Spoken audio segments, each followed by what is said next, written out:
পৃথিবীর প্রত্যেক দেশের প্রত্যেক জাতির মধ্যে নববর্ষকে বরণ করবার প্রথা আছে।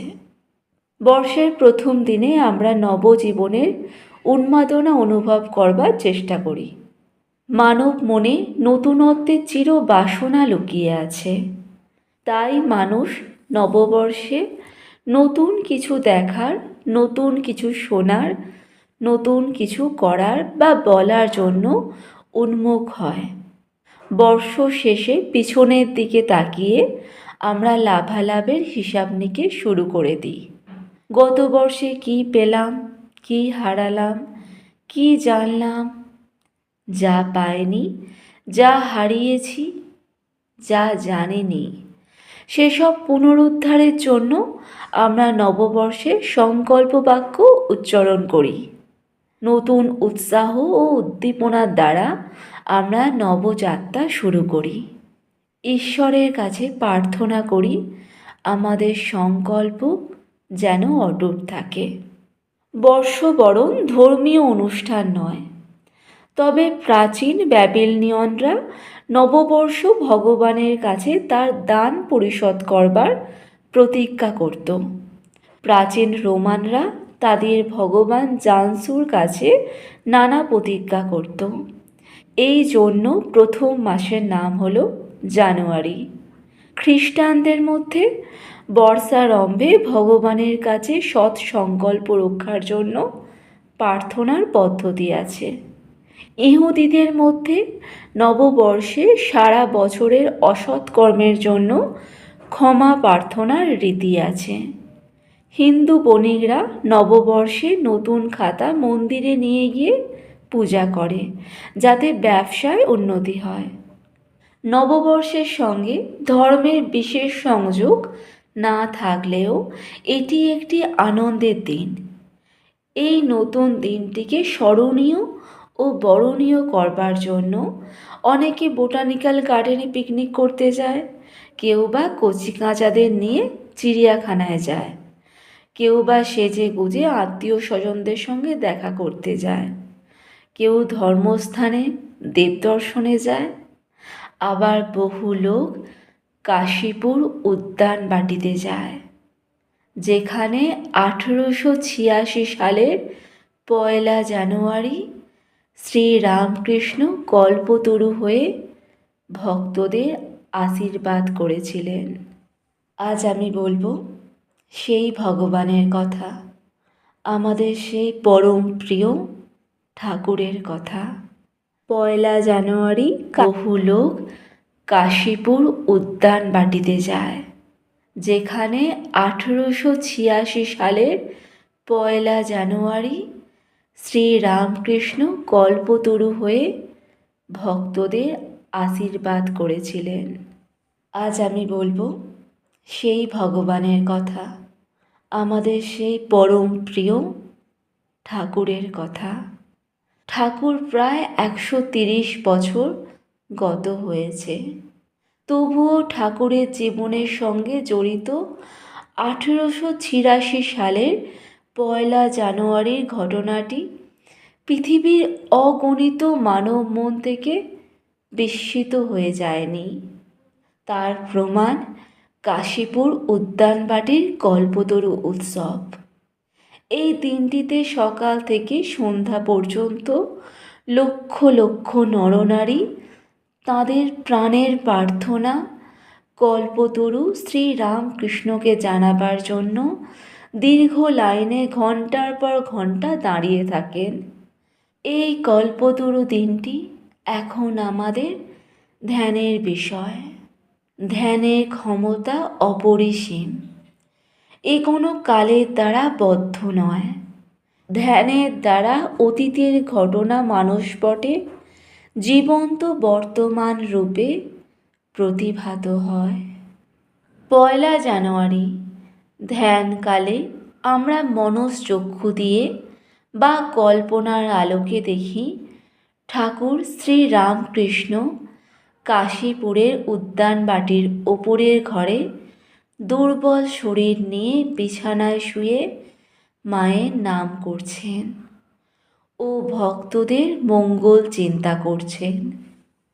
দক্ষিণেশ্বরে শেষ রাতে উঠে তিনি ঘরের মধ্যে পাদচারণা করবার কালে ঈশ্বরের নাম করতেন এবং ভক্তেরা অধ্যাত্ম পথে কতদূর অগ্রসর হলো তা দেখতেন এবং তাদের বিঘ্ন সরিয়ে দিতেন।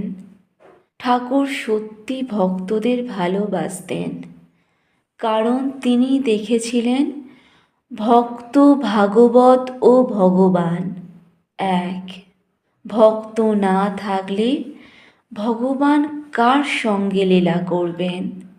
লীলা সঙ্গী না থাকলে ভগবান ঘুমিয়ে থাকেন। ঠাকুরের দৈনন্দিন জীবন খুব রুটিন অনুযায়ী চলত। সকালে তিনি দাঁতন দিয়ে দাঁত মেজে জিভ ছুলতেন।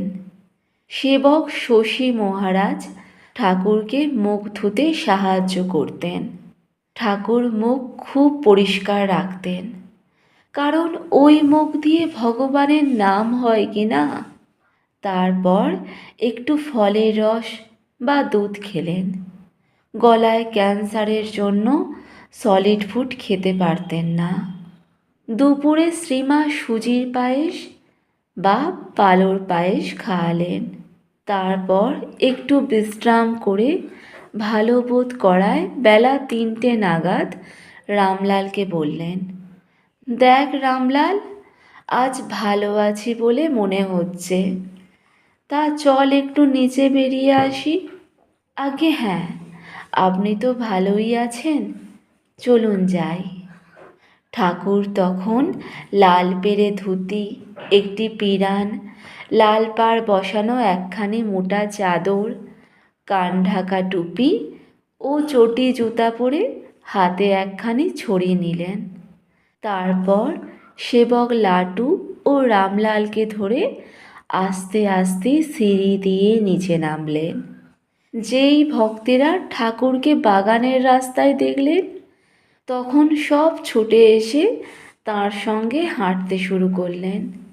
লাটু মহারাজ যখন দেখলেন ঠাকুর দিব্যি ভক্তদের সঙ্গে হাঁটছেন, তখনই তিনি ফিরে এসে শরৎ মহারাজকে সঙ্গে নিয়ে তাড়াতাড়ি ঠাকুরের বালিশ, লেপ, তোশক দক্ষিণের ছাদে রোদ্দুরে দিয়ে ঘরটি ভালোভাবে ঝাড় দিতে লাগলেন। শীতকালে তুলার বালিশ, লেপ, তোশক গরম হলে শুয়ে আরাম বোধ হয়। ঠাকুরের শিষ্যদের গুরু সেবার পিছনে এই যে দরদি মনোভাব বা ফিলিংস, তা আমাদের মুগ্ধ করে। মানুষ যাকে ভালোবাসে তাকে সদাই সুখ ও আনন্দ দিতে তৎপর হয়। বাগানের সড়কির রাস্তা যেখানে বেঁকে গেটের দিকে গিয়েছে, ঠাকুর সেখানে পৌঁছে গিরিশকে জিজ্ঞাসা করিলেন নিজের সম্বন্ধে। গিরিশ, তুমি কি দেখেছ যে অত কথা যাকে তাকে বলে বেড়াও? ওই রাস্তার ওপরে হাঁটু গেড়ে গদগদ কণ্ঠে গিরিশ বললেন, ব্যাস বাল্মীকি যার কথা বলে অন্ত করতে পারেনি, আমি তাঁর সম্বন্ধে অধিক আর কি বলতে পারি? গিরিশের এই অপূর্ব বিশ্বাসের কথা শুনে প্রকটিত হল শ্রীরামকৃষ্ণের একটি ধ্যান মূর্তি। ঠাকুর লাল সুরকির রাস্তায় দাঁড়িয়ে চলা বন্ধ হলো। সর্বাঙ্গ রোমাঞ্চিত হলো। মন উচ্চ ভূমিতে উঠে সমাধিস্থ হলো। দিব্যভাবে মুখমণ্ডল প্রদীপ্ত হলো। ঠাকুরের এই অপরূপ মূর্তি দর্শনে ভক্তমণ্ডলী উল্লাসে ফেটে পড়ে জয় রামকৃষ্ণ, জয় রামকৃষ্ণ বলে চিৎকার শুরু করে দিল এবং বারবার ঠাকুরের পদধূলি গ্রহণ করতে লাগল। এ দৃশ্য আমাদের একটি বৈষ্ণব পদাবলী মনে করিয়ে দেয়। ও রাধানাথ দে দে চরণ ধুলি দে, কিছু অঙ্গে মাখি আর কিছু সঙ্গে রাখি। দে দে চরণ ধুলি দে। জন্মে জন্মে ভক্তি যেন থাকে ও রাঙ্গা পায়।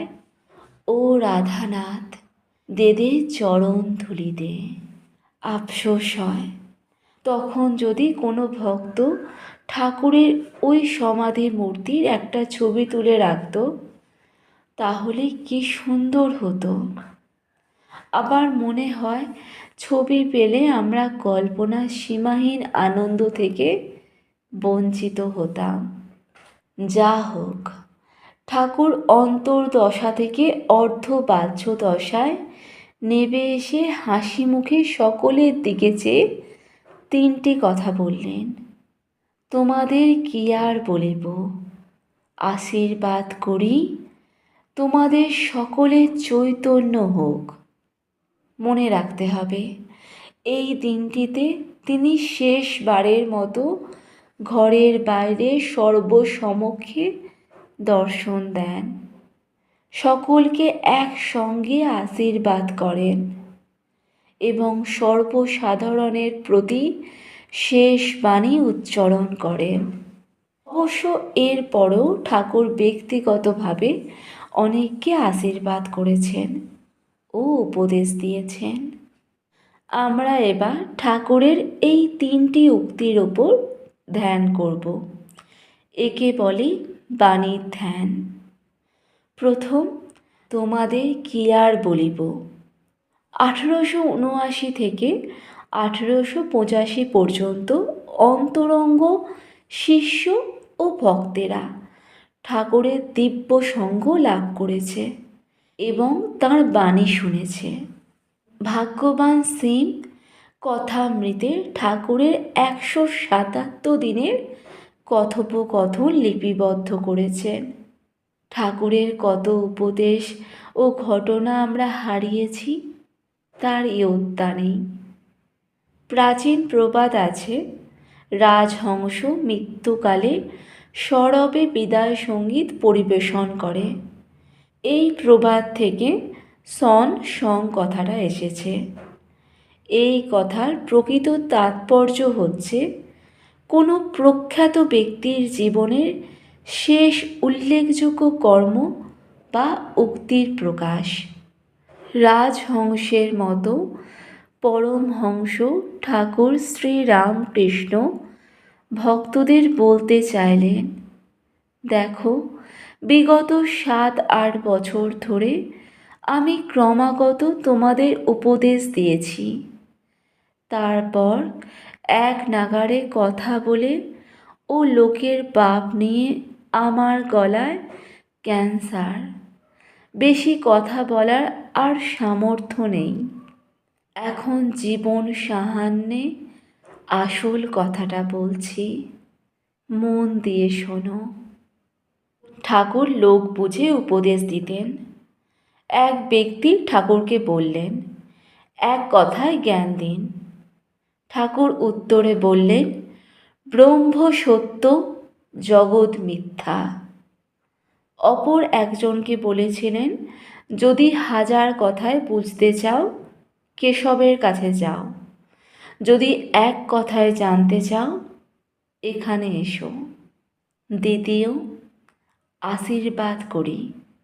এখানে আমি শব্দটা উচ্চ, কিন্তু ক্রিয়াপদ করি দৃষ্টি বোঝা যায় ঠাকুর বলতে চাইছেন আমি আশীর্বাদ করি।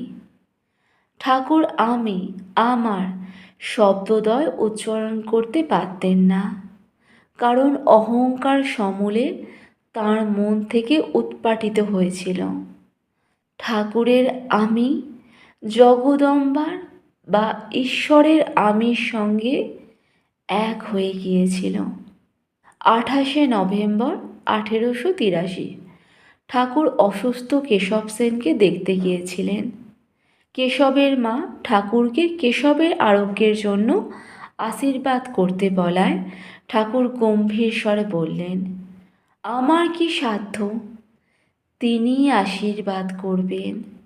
মা সুবচনী আনন্দময়ীকে ডাকো, তিনি দুঃখ দূর করবেন। তারপর ভক্ত অমৃত কেশবের বড় ছেলেকে ঠাকুরের কাছে এনে বললেন, আপনি মাথায় হাত দিয়ে আশীর্বাদ করুন। ঠাকুর উত্তরে বললেন, আমায় আশীর্বাদ করতে নেই। এই বলে তিনি ছেলেটির গায়ে হাত বুলিয়ে দিলেন।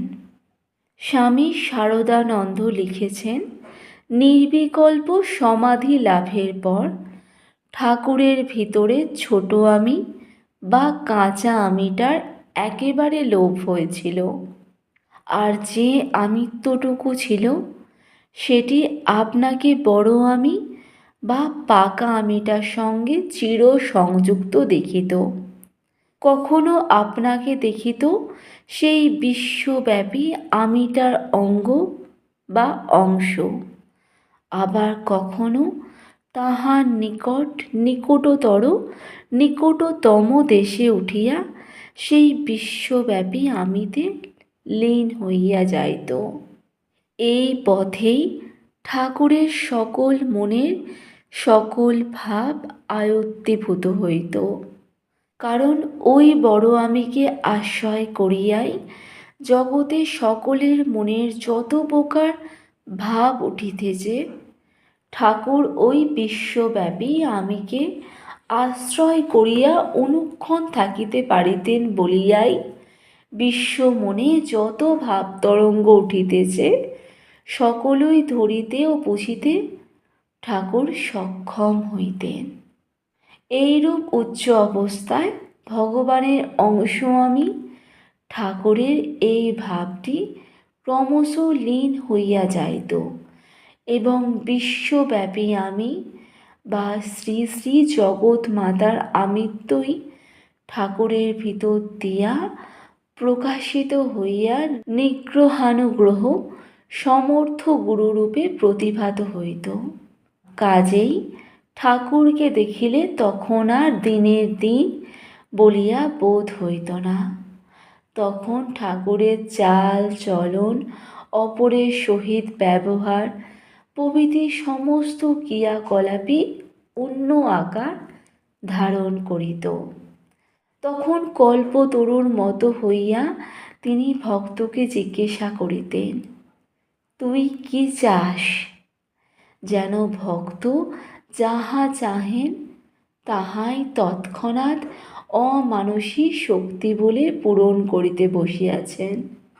নববর্ষের ওই শুভ দিনে ঠাকুর বাঞ্ছা কল্পতরু হয়ে ভক্তদের আশীর্বাদ করেছিলেন।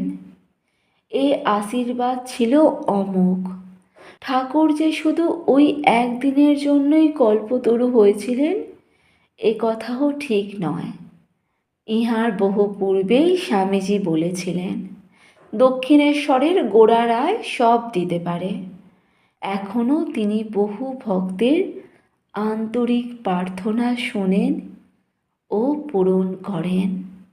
তৃতীয়, তোমাদের সকলের চৈতন্য হোক। এটি ঠাকুর শ্রীরামকৃষ্ণদেবের জনগণের প্রতি তাঁর অন্তিম বাণী। এই মহান বাণীর সঙ্গে ছান্দোক্য উপনিষদের মহাবাক্য তত্ত্বমসির সাদৃশ্য রয়েছে। ছান্দোক্য উপনিষদে ৬ষ্ঠ অধ্যায়ে ব্রহ্মজ্ঞ পিতা আরণিপুত্র শ্বেতকেতুকে ৯বার তত্ত্বমসি বলে ব্রহ্মজ্ঞান দিয়েছিলেন। তত্ত্বমসি অর্থাৎ তুমি সদ্ব্রহ্ম হও। শ্বেতকেতুকে পিতা বললেন, তুমি বরাবরই ব্রহ্মই আছো। অজ্ঞানের জন্য স্বরূপের জ্ঞান ছিল না। এই অজ্ঞান নিবৃত্ত হলে পরমানন্দ প্রাপ্তি হয়। কাশীপুরে সেদিন অনেক লোক ছিল, তাই ঠাকুর তোমাদের সকলের চৈতন্য হোক কথাটা ব্যবহার করেছেন। একজন ব্যক্তি হলে বলতেন তোমার চৈতন্য হোক, অর্থাৎ তোমার সেই সুপ্ত ব্রহ্ম চৈতন্য বিকশিত হোক।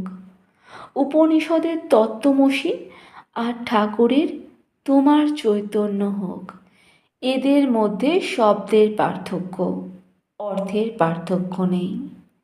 উপরন্তু ঠাকুর সেদিন তোমাদের সকলের চৈতন্য হোক কেবল মুখে বলেই ক্ষান্ত হলেন না, তিনি এক এক করে ভক্তদের বক্ষ স্পর্শ করে চৈতন্য হোক বলে তাদের চিজ্জোর গ্রন্থি ভেঙে ব্রহ্ম চৈতন্য জাগিয়ে দিলেন। এই স্পর্শ দ্বারা জ্ঞান দেয়াকে তন্ত্রশাস্ত্রে সাম্ভবী দীক্ষা বলে। আর এই চৈতন্যটা কি? সচ্চিদানন্দ ব্রহ্মের চিৎ অংশ।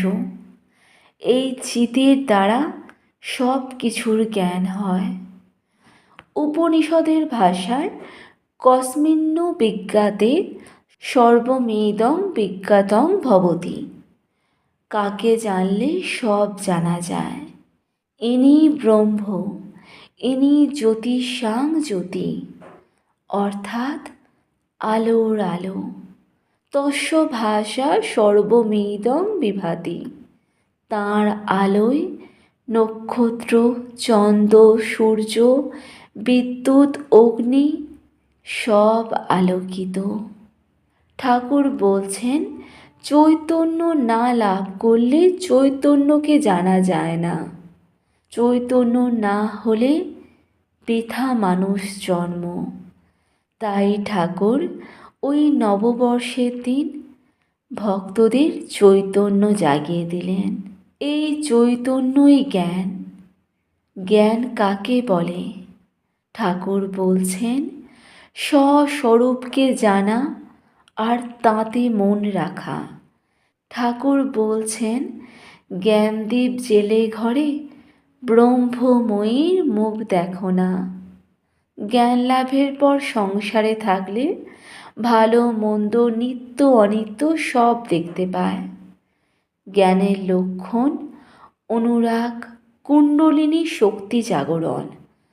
অভিমান থাকবে না, শান্ত স্বভাব। জ্ঞান হলেই মুক্তি। কল্পতরুর দিন ঠাকুর সমস্ত ভক্তদের উদ্দেশ্যে বলেছিলেন, তোমাদের সকলের চৈতন্য হোক। ঠাকুর এসেছিলেন মানুষকে অজ্ঞানের অন্ধকার থেকে জ্ঞানের আলোক দেখাতে, বন্ধন থেকে মুক্তি দিতে। তাই তিনি চৈতন্য হোক বলে আশীর্বাদ করলেন। তিনি জানতেন দ্বৈতানুভূতিতে মন ওঠানামা করে, তাতে পরম শান্তি বা স্বস্তি নেই। কিন্তু অদ্বৈতানুভূতি সাধন জীবনের শেষ কথা। ঠাকুর বলছেন, অদ্বৈত জ্ঞান আঁচলে বেঁধে যা ইচ্ছা তাই করো। অদ্বৈত জ্ঞানের পর চৈতন্য লাভ হয়। চৈতন্য দর্শন হলে তবে নিত্যানন্দ। এই নিত্যানন্দ লাভের জন্য ঠাকুর সেদিন কেবল ওই 30 জন ভক্তের জন্য নয়, ভাবিকালের সমগ্র মানব জাতির উদ্দেশ্যে তাঁর শ্রেষ্ঠ আশীর্বাদ দিলেন।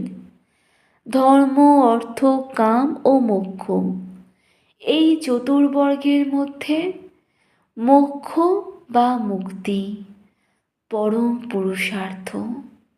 শাস্ত্র বলেন, জ্ঞানাৎ মোক্ষ, অর্থাৎ জ্ঞান থেকেই মোক্ষ হয়। চৈতন্য হোক, আত্মজ্ঞান লাভ করো।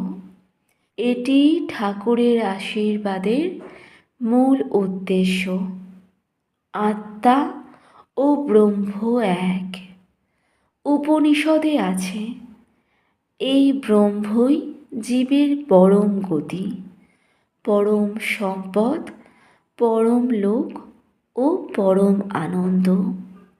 এই আনন্দেরই অংশমাত্র অবলম্বনে অপর জীবগণ জীবন ধারণ করে। নববর্ষের ওই প্রথম দিনে ঠাকুর সর্বসমক্ষে প্রেমানন্দের হাঁড়ি ভেঙে দিলেন। শ্রী শ্রী রামকৃষ্ণ পুঁথিপ্রণেতা অক্ষয় সেন লিখেছেন, প্রভুর প্রতীক্ষা ছিল শুনো বিবরণ, হাটেতে ভাঙ্গিব হাঁড়ি যাইব যখন। সেই হাঁড়ি ভাঙা রঙ্গ আজিকার দিনে কিভাবে ভাঙিলা হাঁড়ি, শোনো এক মনে। রামচন্দ্র দত্ত ঠাকুরের কথায় লিখেছেন, আমি যখন যাইব সেই সময় প্রেম ভাণ্ড ভাঙিয়া দিয়া চলিয়া যাইব। হাটে হাঁড়ি ভাঙার আবিধানিক গৌণ অর্থ সর্বসমক্ষে রহস্য প্রকাশ করা। রামপ্রসাদের গানে আছে, প্রসাদ বলে মন জানত মনে মনে যেটা, চাতরে কি ভেঙ্গে হাঁড়ি বোঝাইব সেটা। চাতরের অর্থ চতুষ্পদ, চৌরাস্তা, চৌমাথা।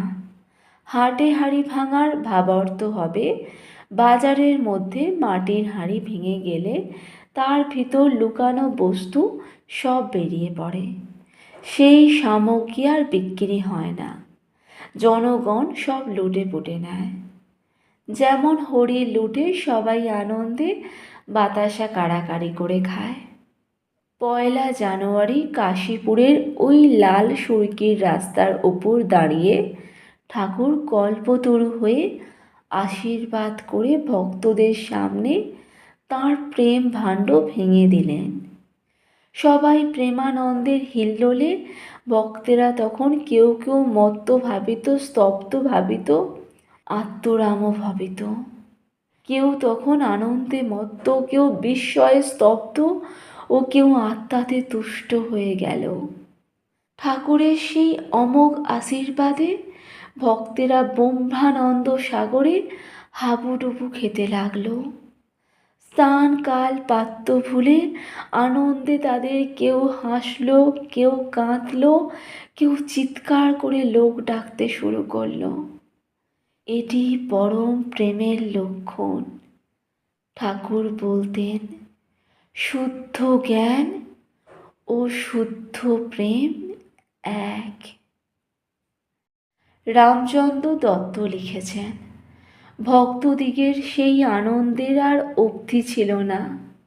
কিন্তু হায়, কে জানিত যে এই তাহার শেষ অভিনয়? কে জানিত যে আর আমাদের প্রেমদাতা শ্রী রামকৃষ্ণ প্রেম বিতরণ করিবেন না? তখন আমরা ছন্দাংশ জানিতে পারি নাই, অথবা এই কথা মনে উদিত হয় নাই যে এই সেই পূর্ব কথিত প্রেম ভাণ্ড ভঙ্গ করিবার দিন আসিল। আমরা আভাসেও জানিতে পারি নাই যে পরমহংসদেব লীলা রহস্য পরিসমাপ্ত করিয়া আনিলেন। মনের কত আশা, কত ভরসা, কতই হইবে, কত দেখিব, সেই সকল যে এক কথায় সম্পূর্ণ করিয়া দেবেন, তাহা কেহ আমরা স্বপ্নেও ভাবি নাই। আমরা আনন্দ করিয়া লইলাম, আমাদের স্বার্থ চরিতার্থ হইল। শান্তি আসিয়া সকলকে অধিকার করিল। সেই দিনকার রঙ্গভূমির যবনিকা পড়িয়া গেল। যবনিকার অন্তরালের সংবাদ রামলাল দিয়েছেন। কল্পতরু লীলা শেষ করে ভক্তদের আনন্দ দিয়ে ঠাকুর ঘরে ফিরলেন।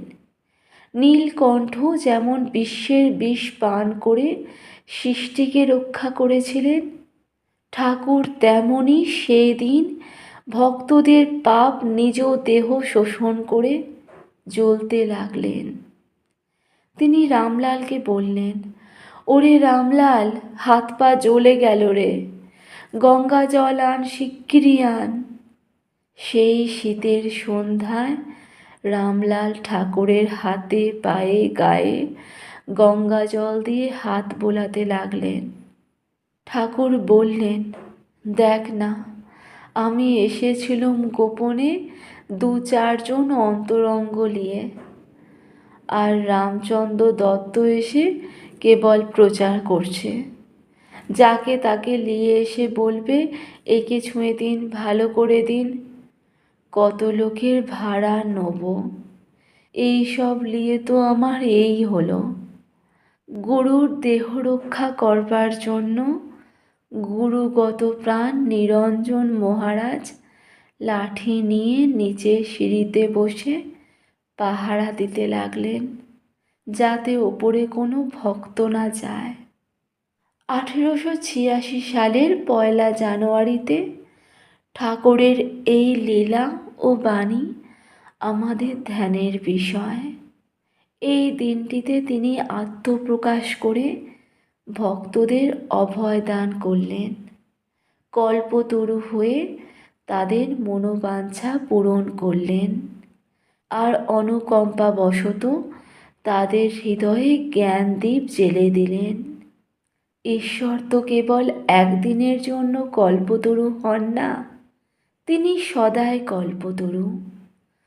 আমরা যদি নিত্য ঠাকুরের এই দিনের লীলা অনুধ্যান করি, তাহলে বছরের প্রতিদিনই তিনি আমাদের কাছে কল্পতরু রূপে প্রকাশিত হবেন।